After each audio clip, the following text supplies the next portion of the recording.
You can build a massive, seemingly perfect structure and watch it collapse in seconds because a single hidden load-bearing element shifted out of place.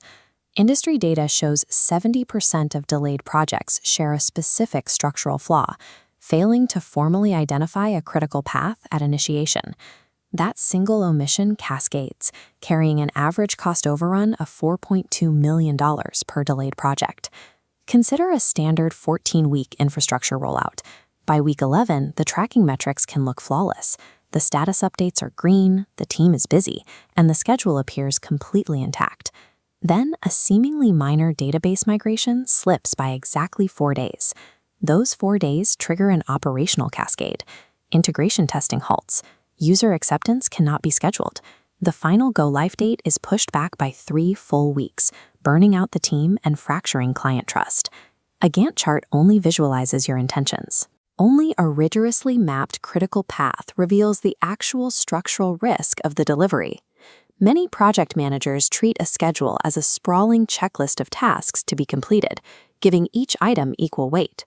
This creates an environment where loud, urgent-feeling requests command attention, while quiet, schedule-critical tasks are ignored until it is too late.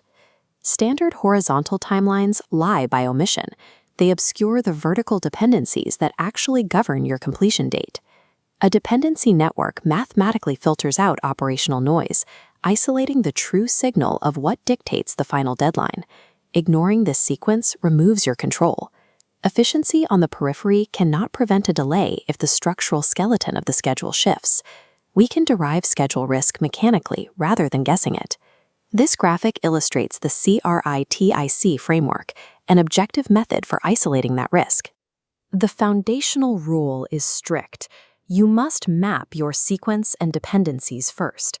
A task's duration means nothing until you establish what it is waiting on and what is waiting on it. Once mapped, we calculate the earliest possible time a task can begin and end across the entire network. Then we run a reverse calculation, finding the absolute latest time a task can start without pushing the final project deadline.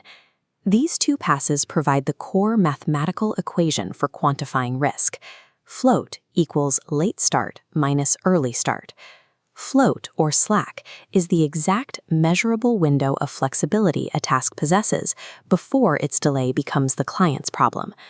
When you run this calculation across the network, specific tasks will return a mathematical float value of exactly 0. These zero float tasks form the true critical path. It is a sequence with absolutely no tolerance, no buffer, and no mercy for delay. Understanding the exact mathematical flexibility of every single task separates project managers who proactively prevent disasters from those who merely react to them.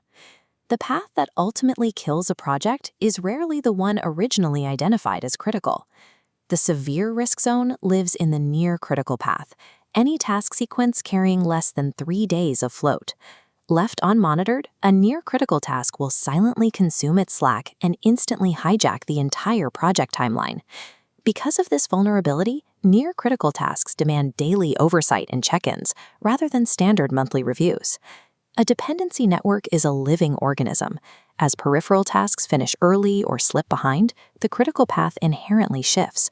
A project that fails to mathematically recalculate the critical path at every major milestone gate is blindly navigating with an outdated map.